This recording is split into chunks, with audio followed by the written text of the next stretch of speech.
ghost hunting. There's a lot of companies out there that charge an awful lot of money to spend 5 hours in a haunted location. Yes. Yeah. What's your feelings on that?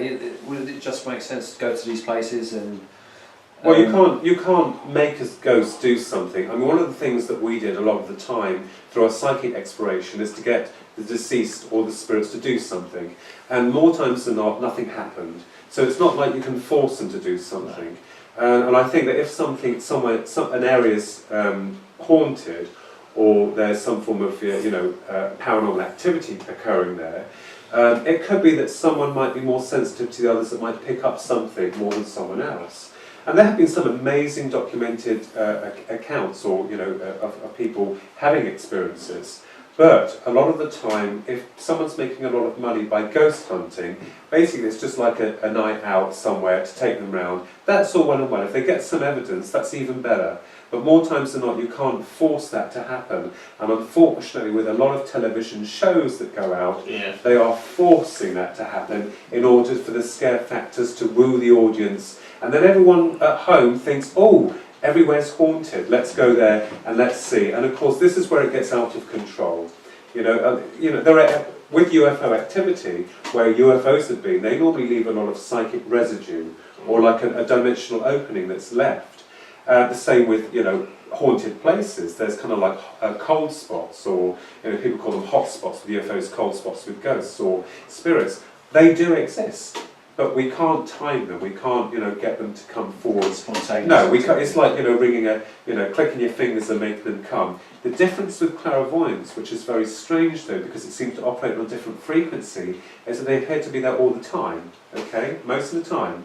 But with the real physical parts that you want them to, it's I believe a lot more difficult for them to do that. That's why a lot more energy to involve this stuff. And the skull experiment.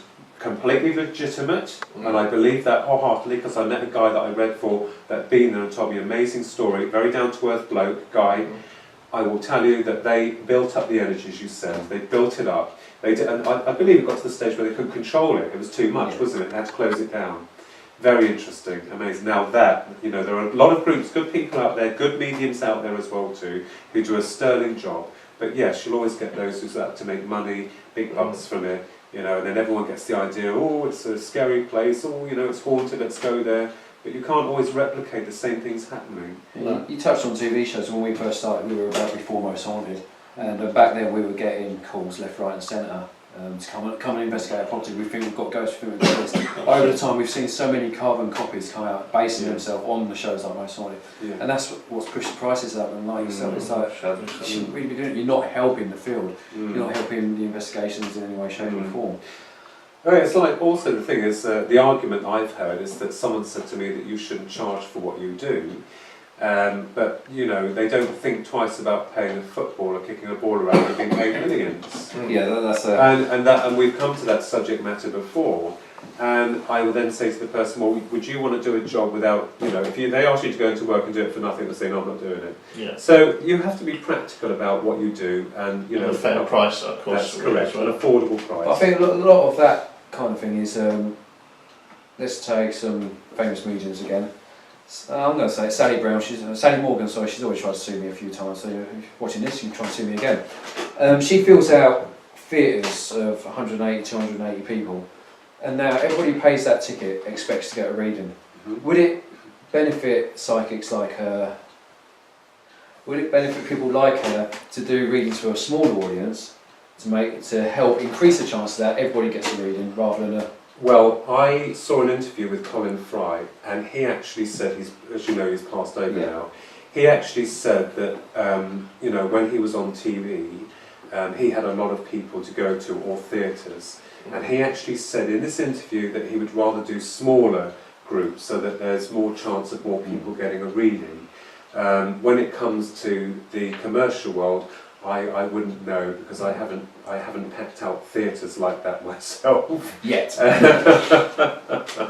So I wouldn't know, but I feel it would be very uncomfortable for a medium to be packed in a stage filled with hundreds of people, and that would be very disconcerting for me, because there's so much energy in there, so much going on, so much expectation.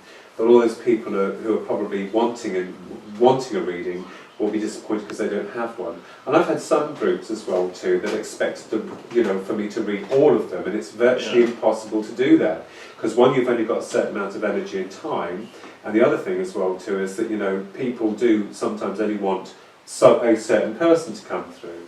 So it's very exhausting even for the mediums, whether or not they're packing out huge theatres. That's what Colin Fry actually said, and he actually he was interviewed by another medium called Paul Salmon, and he did a lot of programs as well too. And the other people that are involved with, it's like Neil Geddes Ward. And just going back to the UFO thing, he did a short documentary on that on YouTube about the mentioned UFO that I saw. They got someone to do computer graphics to try and regenerate it. And he's very much like you. He's into all of this, and he's looking for the truth as well. So there's a lot of good people out there as well. Right, so we've touched on loads and loads of subjects here. So we're going to wrap things up slowly now. But so before we shoot off, tell us a bit about your upcoming work. Okay, well, as I said, my twin brother Ronald has just almost finished a book called The Archons, and David Saperstein has endorsed our science fiction novel called The Ungodly Agenda that's being re-released. And I've just almost finished a new book called A Passage Through Eternity, which is about the dead, UFOs and aliens, and that explores more of my personal involvement with the phenomena and the theories and research. And Malcolm Robinson, another great paranormal researcher, has also written the foreword for that book. So I'm really excited, and I'm going to bring that through Amazon because I want to see what that does through there. And if people want to follow your work, where can they find out about it? They can just type in Philip Kinsella UFO or Philip Kinsella Psychic or Medium, and it should come up with some links on there. Yeah. Okay, so to wrap things up, quick fire questions. Paranormal shows, one answer. Paranormal shows are I think a lot of times are intended to woo factors. I think that a lot of the times they're made to generate, stimulation from the audience, but it's not like that. The reality is very, very different. Okay. Very different. UFOs, are they out there? Yes, they are. Most definitely. David Icke, is he a reptile? No, I don't feel so. I think what he's doing is great. I think he's really a great guy. I love the guy, and he's done a mammoth wealth of a lot of information with his research. So I do believe that he is very much onto something, or he believes that something's happening. Otherwise, you wouldn't have the following that he has. Okay, and just to bring our show to a close, it's something I wanted to touch on, but we haven't had a chance until now. It's your tale about the spirit guide. Now, some psychics and mediums say everybody's got their spirit guide, it's just about getting to know and where to find them. I like the tale of how you come into discovering your spirit guide. Awesome. So, if you just read us off at the end of the show with that tale, that'd be fantastic. Okay, well, I went to go see a medium for the first time many years ago to communicate with my deceased grandmother, and the medium told me that I had a spirit guide. It was a North American Indian, and I say, whoa, everyone's got a guide, monk, nun, North American Indian, wow. And when the Clairvoyant started, I actually meditated and wanted to know if this guy was real. So I had got into meditation and I asked him his name, and I was expecting him to talk to me, but no words came. There was an image of some wolves and a North American Indian playing a flute on the ground. So I assumed that he was, whatever it was, I say he was, trying to infuse me with a name. Wolf Song. And I said, okay, if that's your name, prove it to me. Silence, nothing. Next day I went to work and I was just serving people, and this guy came up to the till point, and he was Canadian, I believe, and he was wearing a jacket, and underneath the jacket he was wearing a t-shirt, and underneath the t-shirt was this picture of wolves, and underneath that a North American Indian playing a flute. I remembered he saying, you got to. This is from Canada. You got to go there. And I remember I went to a stock room, and I was so stunned that I had my first, what I believe to be communication from a discarnate being. And then later on, I had gone over to some friend's house, didn't tell them what I was doing, developing as a medium some years later. And they bought me a present. It wasn't my birthday, but they bought me a present, and I unwrapped it, and there was a statue of a North American Indian with a wolf covering his head. And I still have that statue today. There was another amusing time, I don't know if I documented this or not, but I was on the floor talking to some staff about my involvement with this spirit guide.